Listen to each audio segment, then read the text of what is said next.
15, 20, 25, 30, 35, 40, 45, 50, 45. There goes Davis. Oh, my God. Davis is going to run it all the way back.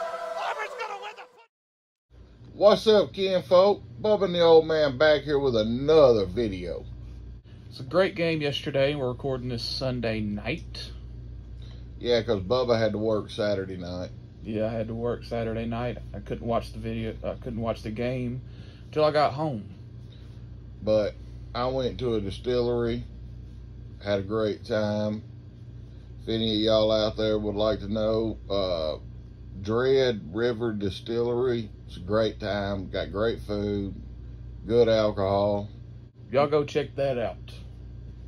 Yeah, it was great. It was a good time, but Auburn had a good game against a average, maybe a little above average Mississippi State team. Yeah, they have a terrible offense, but their defense is pretty solid. Zach Arnett's known for his defensive mind. They did a good job defensively, but I think we found our quarterback, finally. It's about time. It took us this long. I think we found a okay quarterback in a bad quarterback room. Peyton, I love Robbie Ashford, but based off what I saw on his Instagram story last night, it looks like he's gone. He's hitting the portal for sure. Yeah, he's already hit the portal once. I don't know how that would work. I think he has to graduate. Yeah, but he's been in college for 4 years, so. Yeah, that's what I was about to say. I think he has to graduate to transfer again. So I think he'll graduate this summer and he'll hit the portal, go to another school for next year. But Peyton Thorne, I rewatched the game, and by far this is his best game I've seen him play as an Auburn Tiger, and it's based off PFF grades, his second best game of his career. He graded out at a 90 on PFF. And it didn't even seem like we were running a bunch of different things. It just seems like we added a few different things, but we were running the same stuff, just with tempo. Yeah. The same RPOs that we had been running. Mississippi State sold out to stop the run, even though they couldn't stop the run. Jarquez Huddle. They couldn't stop Hunter. No, absolutely not. And Peyton Thorne just operated the offense at a high level. They were playing off on our receivers, so the hitches were there. Shane Hooks finally caught a back shoulder. He caught another one, but it got called back for offensive pass interference. That was BS. But it was the Hooks that we had been waiting on, the guy who can make one catch in a game. Yeah. It goes for 6, right?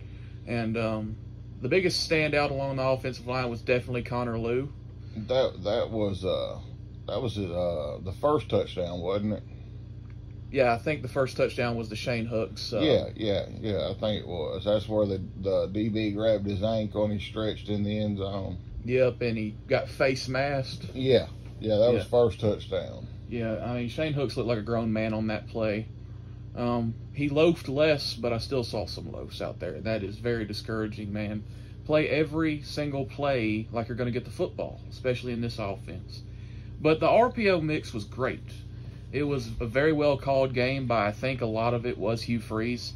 Philip Montgomery definitely still called a lot of stuff. You can definitely tell the difference between Freeze's play-calling style and Montgomery's.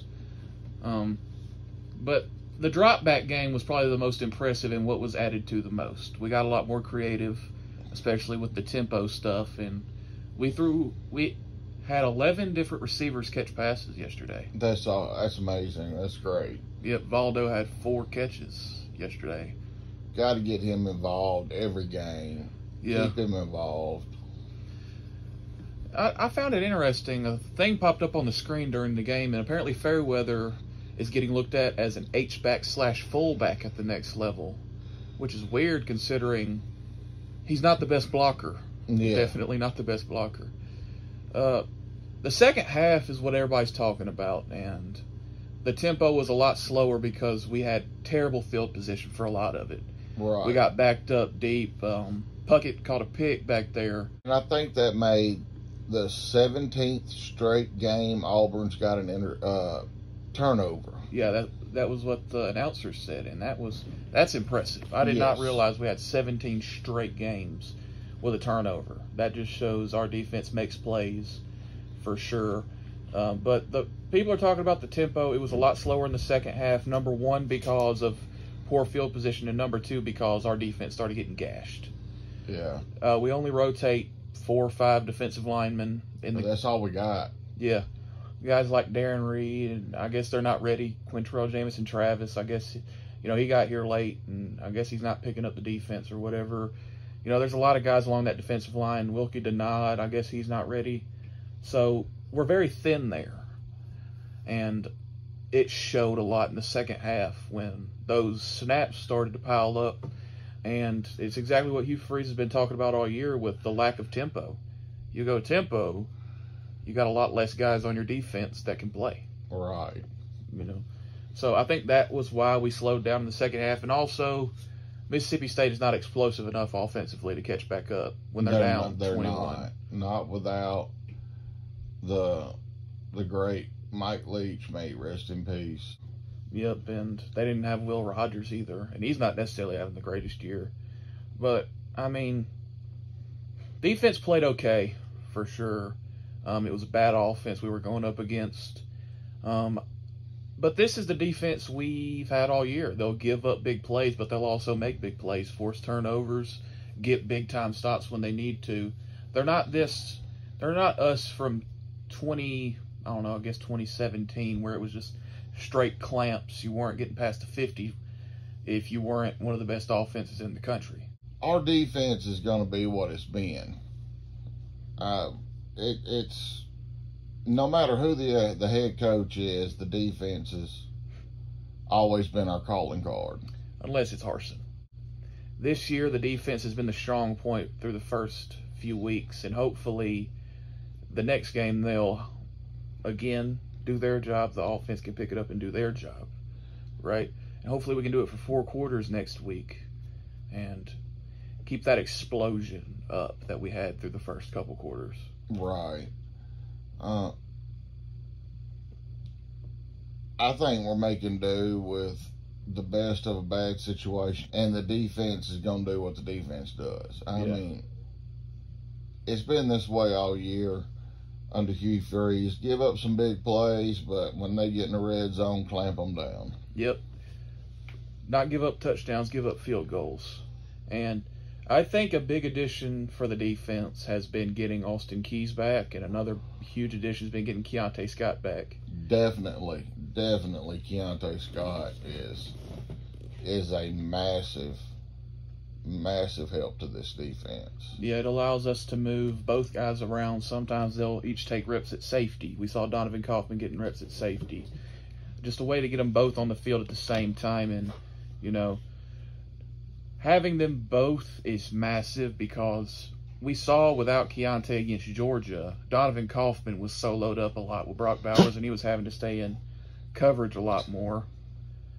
We got a palm of poo. That's the weird noises you guys are hearing in the background. Okay. Yeah, he got a little hairball going.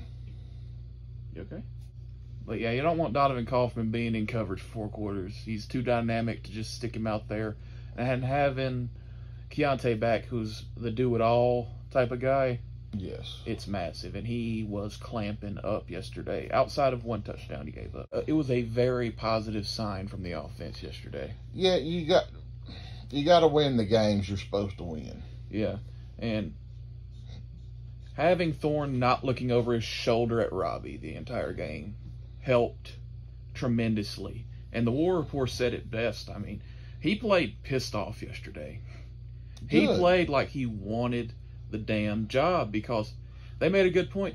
It never really felt like a true QB competition.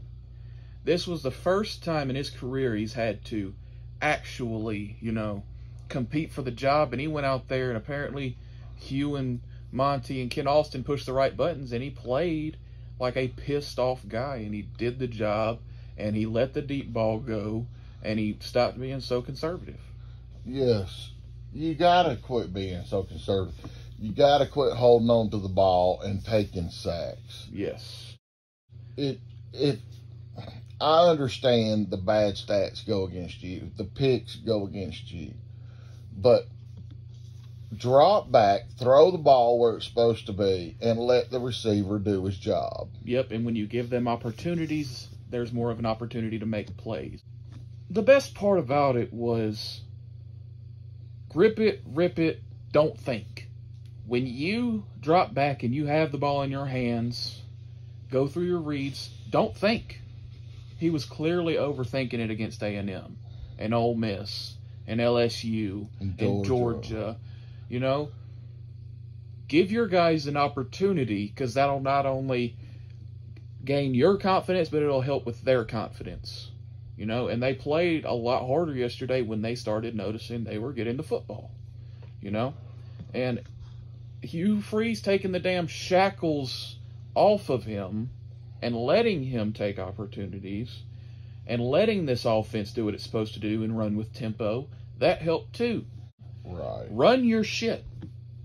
You know, if the defense is getting so gassed, they're giving up 10-yard runs on a consistent basis like they were in the second half, you can pull back a little bit. If you're down inside your own 10-yard line, you can pull back a little bit. But if you're 25-yard line first down and you get 4 yards, go tempo.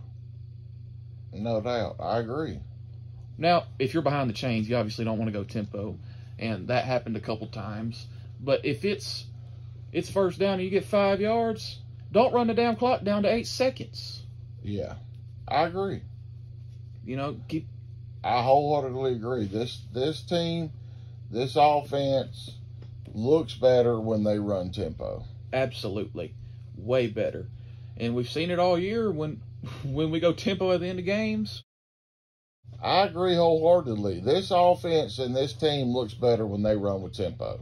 Absolutely. And you can see it in the quarterback and the receivers when they don't have to think so much. And the receivers don't feel like they have to be perfect on every play. When the quarterback looks like he don't have to be perfect on every play. Yes, and that's something that Gus did really well his first year and his second year, was when he didn't have the most dynamic players, right? He had a few guys, right? Trey Mason, he had Sammy Coates, he had Nick Marshall, right? And yeah, he had Quan Bray and Ricardo Lewis, and those guys were okay, and the offensive line was pretty good. But when they ran with tempo, it made it harder on the defense, and with the zone read heavy offense they ran. Their zone read is our RPO, right? You make the defense's eye discipline have to be excellent. And if it is, you know, you tip your cap. But if you try and run this shit that you normally run with tempo without tempo, we saw it in 2015 with our team. When we weren't able to go tempo and we were running shit that was made for tempo, it's much easier to stop. It's predictable. The offense, when you don't run with tempo, looks clunky. Yep, because you can tell we're running things like we're running counter and then inside zone and then outside zone and then wide zone. And it's clear and obvious what we're going to do, right? Yeah, the motion looks gimmicky. Yep, when we go split zone, like what you're saying, and we motion Rivaldo Fairweather across the line of scrimmage, they know there's two options. Yeah. It's either going to be a shoot route or it's going to be inside zone.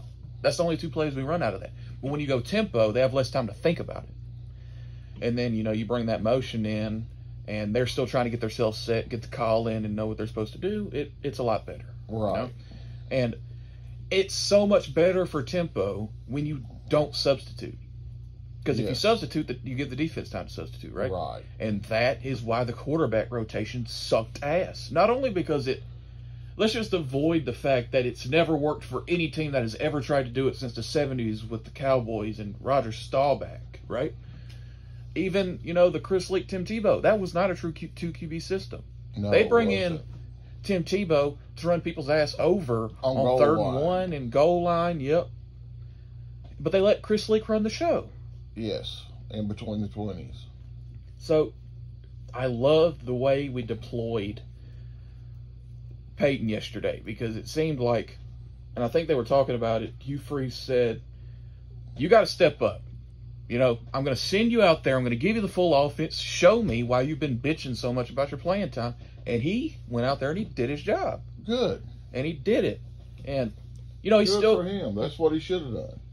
And it's not like, okay, we have our quarterback and there's no more chance for Robbie to get this job. Right. I don't think there is, because I expect this Peyton every week from now on because the way the offense looked. But he still has to continue to earn the quarterback spot every week. Yes. If you go out next week against Vandy and go 8 for 23 with 3 picks. And shit the bed. Because we're on the road, which Vanderbilt, you're playing at a middle school stadium with a bunch of nerds, right? There is no true environment at Vanderbilt in Nashville. I look for there to be more Auburn fans than Vanderbilt fans. Yeah, they have less of an environment than Cal fans. Which, did you see that yesterday at the Cal game? The Cal USC game? There was a freaking environment protest thing at the 50. I did not. They had to delay the start of the game because of that. That's just California for you. But, that's not a true big-time road environment, but it's on the road, and it's going to be a good chance for this offense to get used to playing on the road. Right. In this offense that we're running now. Stay with your tempo. They're not an explosive offense, right? Play within yourself. Play your game. Play with your tempo.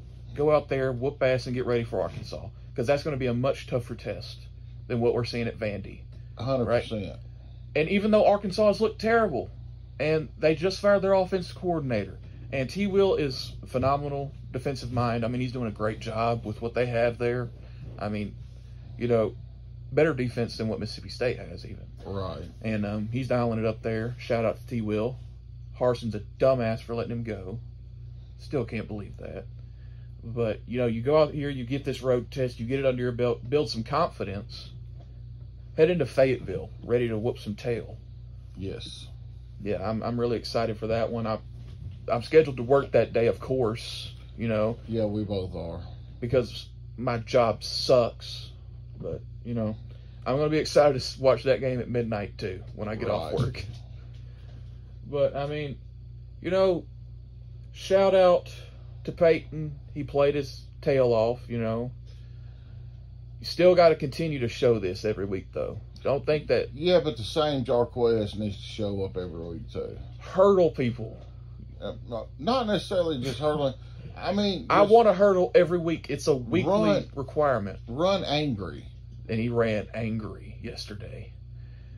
After every play, it wasn't celebrating. He was popping up, getting right back to it, wanting the ball again. 17 carries for over 140 yards is insanity. It is. That's over 8 yards a carry. Yes. That's the Jarquez that we saw at the end of last year. It is. Where we were giving him those toss sweeps and giving it to him on those speed options and, him just running his tail off. He looks like he's finally healthy, finally back in rhythm. In those damn cowboy boots he showed up to the stadium in. Right. And, I mean, that's the guy that we want. Hopefully Damari can get back to his normal self. He looked a little, shaky Saturday. And our dogs are up and moving again. Yeah, they're going outside. They must have heard something. But, I'm really, really excited for this next game. And, we have this stacked running back room, and now we might actually be able to throw passes. That would be amazing. If we can keep this 26 pass, 56 rushes, or not 26 passes, 36 rushes. That's a perfect balance there. You throw for 230, you run for over 150. That is what we want. That is. A balanced attack. Balance doesn't mean you throw it as much as you run it. It just means there's the threat to pass and there's the threat to run every down. Right. And you know how you do that? You establish a passing game, you establish a running game, and you stay ahead of the chains, right? You don't get into obvious passing downs consistently. You don't get into 3rd and 8, 3rd and 9. You stay in 3rd and 5, 3rd and 4, 3rd and 3, Yeah. So it was a much improved win, It wasn't the greatest game, but it was a step in the right direction, you know. The second half wasn't as good as the first half. We made some mistakes. Brian Battie muffed a kickoff and got back on it. Bad field position again. One possession in the third quarter. The defense couldn't get off the field. And, You're going to have bad possessions here or there. Yeah. No team is perfect. Exactly. You're going to have those tough situations, but you still, even if you're in a bad field position, you got to be able to move the ball. Beat the teams you're supposed to beat. And that's the big thing. Like, nobody actually expected us to win any of the last 4 games. We thought we had a chance in all of them. Even the Georgia game. We did have a chance against Georgia. We had a chance to beat every team in the last 4. Yep, if we show up against LSU, even though we got blown out, if you show up and don't come out completely flat, you have a shot in that game. If you show up and your quarterback plays well, you got a chance to beat A&M. Yeah, if the Peyton Thorne we saw yesterday, even if like 3/4 of the Peyton Thorne we saw yesterday shows up against A&M, we beat A&M. If you hit any of them open passes. Yeah, if you don't sail the wheel route, because he hit the shit yesterday. It wasn't a wheel, but it was an out and up, because same thing. He hit VAR on the same exact throw. You can hit that throw. Why can you not hit that throw on the road? Yes. I mean, Jesus, man. You know, and even in that game, we had Robbie in the game throwing into the end zone to Shane Hooks to make that a 1-score game. That shows you had a shot, right? Yep. If Jair Shorter doesn't half-ass a route, he is wide open on a 3rd or 4th down, whatever it was, that Robbie threw to him, you know. And against Ole Miss, if you go tempo a little bit more, just add it in a little bit. You don't go like, I think Hokinson said it was like 20-something plays where we had 30 total yards. Yeah. Right? If you don't have that stretch, you probably win that game. You know, it is very frustrating, you know. If Jay Fair catches that slant against Georgia, yeah, Thorne's not thrown into double coverage on a 4th and long. Agreed.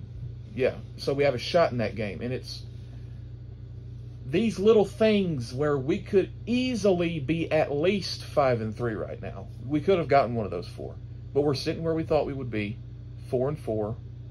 You know, going into the most winnable stretch of the season, right? You know, Mississippi State, yes, Vanderbilt, Arkansas, New Mexico State. Well, you know, before the season, I thought 6-6 was the floor. Yeah. 9-3 was the ceiling. Yep. And it looks like we're gonna fall in the middle somewhere like 7-5, right? Yeah, 6-4, 6-6, 7-5, 8-4. You know, if this team turns the corner, 8-4 is very possible. Yeah, because we all know weird things happen in the Iron Bowl. When it's in Jordan-Hare Stadium. Anything can happen, right? Anything. I mean, we saw it in 2021. A Harsin-coached team goes 4 overtimes. Yep, with TJ Finley, not the good TJ at Texas State right now. No. Out of shape TJ Finley that had checked out mentally when he lost the job to Bo. We were in that game 10-0 at the end of the 3rd. So we all know weird things happen, right? And that team was more talented than this team probably, you know. But we have been ravaged by injuries by that point. And anything can happen. The pick six, the 2 pick sixes against Bama in 2019. Yes. Obviously the 4 overtimes against Alabama in 2021. The jump 6 from Kerryon Johnson in the 2017 Iron Bowl where we beat them by double digits, beat 2 number 1 teams in 3 weeks or something. Yes. Anything can happen in Jordan-Hare Stadium. So 8-4 is a possibility. I don't think it's likely, but Jordan-Hare Stadium, anything can happen. Anything can happen. I mean, we took Bama down to the wire in Chizik's first year. Yes. And that was a very good Alabama team. I think didn't they win the national championship in 2009? Yeah. Because they beat Florida in the SEC championship game that year. Yeah, I think they beat Texas 90. Yeah, when Marcel Darius murdered Colt McCoy. That was a tough hit. That was a good stick, though. Oh yeah, it wasn't dirty or anything, but it was a good stick. It was a mean hit right there. I still think Texas might win that game if he doesn't get hurt. They almost won it with backup. Who was that again? I can't remember. I think he went on to play at SMU or Houston or something like that. Oh. But man, this is the best I've felt after a game in a while. Because I felt good after the Georgia game. But it wasn't a victory, right? I was like, oh, we fought hard. But I was like, man, this is the toughest stretch of the season. We had a chance to get the one. Yes. And we fumbled it away. We did. You know, and this recruiting class is looking up. You know, Jamonte Waller, we got some momentum there. Jaden Perlotti, we got some momentum there. Fourth class in the country in 2025, and it's looking like... Yeah, I think Jaden Perlotti is in the 25 class. Looks like Ryan Montgomery, I think... He was at the game yesterday. Yeah. And KJ Lacey, you know, we're really in on him, Ryan Williams' teammate. Yeah, KJ Lacey, who did he commit to? Texas. Texas, yeah. He's a player. Yeah. I think we got a chance to flip him, but, you know, 25 class is a long ways away. You know, like, we got some studs in there right now. Jordan Crawford, Malik Autry, those are some dogs. J.J. Falk. I think Ryan Williams is trying to reclassify. 2024, and we have a chance there. Yes. Kendarius Reddick, 2025 safety, baller. Cam Coleman's been on campus. Like 3 times last week, Yeah. I think is what Jeffrey Lee said. It's like Right. 3 times last week. You know, he's interested, but I think he's got that connection with, I just thought of his name. Damian Craig. You know, we know how much of a killer he is on the recruiting trail. Right. And Jimbo, he's really strong there with Jimbo. So I think it would take a staff change there to really ramp up our chances there. But man, that'd be a big But it never time. hurts keeping him on campus. He keeps coming back. Yeah. That lets you know he's looking for a reason. Yeah. You know, and that's really important there. He's looking for a reason to commit here.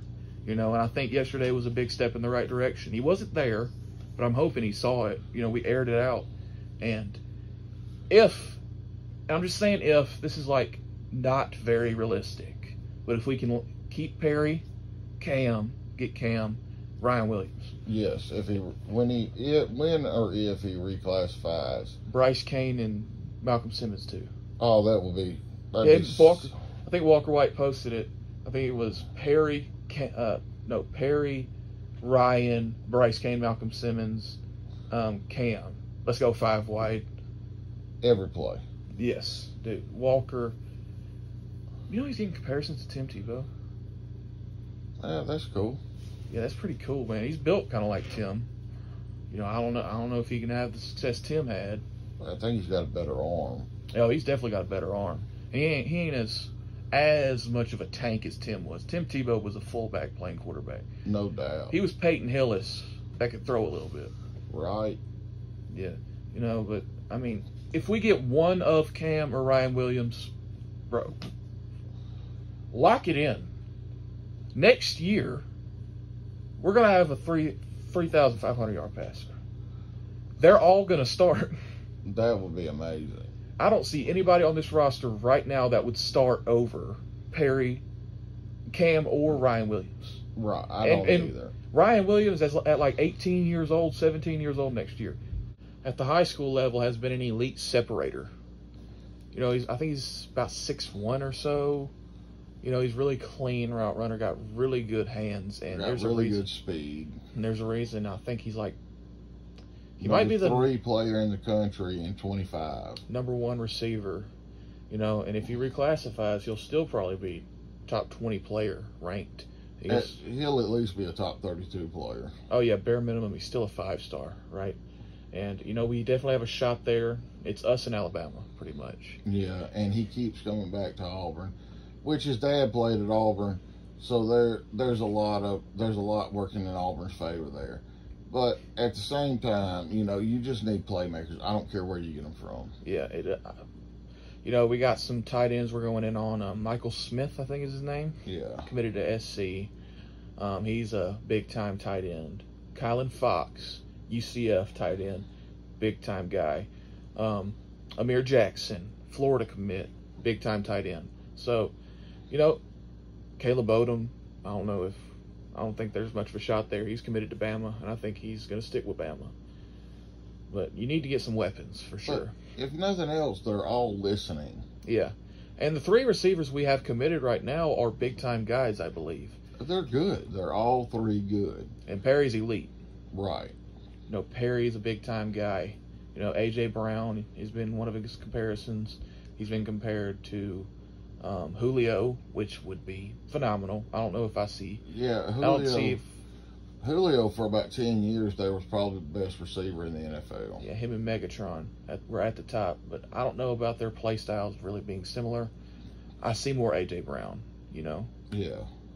And we saw it when Hugh Freeze got a guy like Laquan Treadwell. He came in and immediately made an impact, over 600 yards his freshman year. He broke his leg his second year against Auburn, and if he hadn't broken his leg, he would have went for probably another 1,000. Right. And his third year, obviously, was his first 1,000-yard season. So he fits really well into the offense because of his ability to make contested catches. We haven't really had that this year.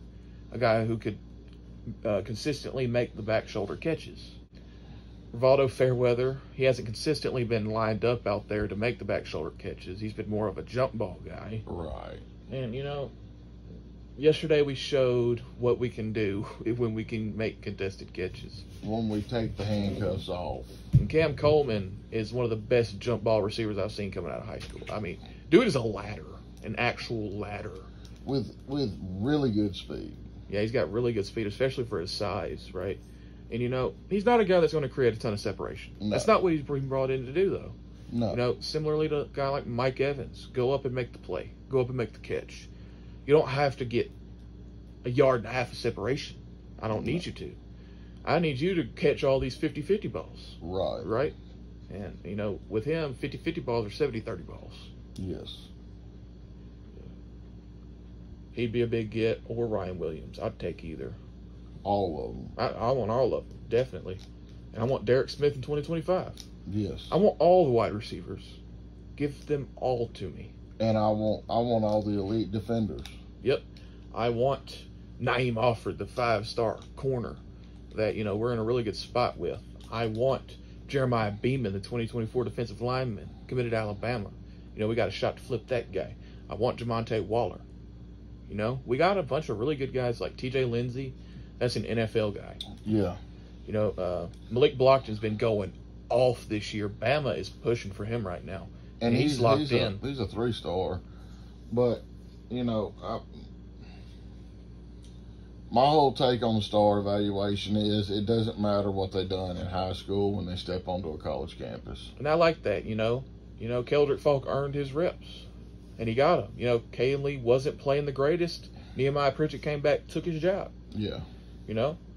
So, and Kaden Lee is going to be a really good corner. Yeah, but that's what I was about to say. They've all showed promise. Yeah, Kaden Lee's had his moments. He's just he's a freshman. Yeah, and he's going to make freshman mistakes. And I can live with that. Yeah, but he's been playing really hard, and I really like him. You know, he's going to be a really good player. You know, Champ Anthony's, he's still a young guy. He's a sophomore, and he's had his fair share of struggles, for sure. You know, but we keep the defense the same for 2 years in a row, and I think he gets better. Oh, yeah. Yeah. You know, regardless of what the defense is, I think he's going to be a baller. He's just got to learn some things, and I think, you know, with Zach Etheridge hopefully staying on as a full-time DB coach for all DBs, you know, now that McGriff has moved into his role, which has really helped out because, you know, it's really been pointed out how much he's helping Hugh Freeze in recruiting. Yes. Being the guy who's calling all these recruits. So Hugh Freeze can do more with the offensive scheme. Yes, and you can tell. You know, this week, it's been the first time that he's been able to just go full on and still be recruiting hard. Don't get me wrong. But taking that time off of Hugh Freeze's plate and Hugh Freeze being able to put on that plate more game plan stuff. Right. So, you know, it was a good win this week, and we're really gaining some momentum on the recruiting trail, and I'm really excited for the remainder of the season. And the thing I'm most excited about, early signing day. I can't wait for it to get here. I'm ready for it myself. Yes, and no coaching change. You know, no. that was a rough one, you know. But I hope all you guys really enjoyed this podcast. We wanted to squeeze it in before my dad had to go to bed. And it's a long week ahead. It is, you know. Hope you guys really enjoyed the video. And we'll keep pumping out this content. War Damn Eagle. War Damn. Selena, go! Oh. Stop! Sorry.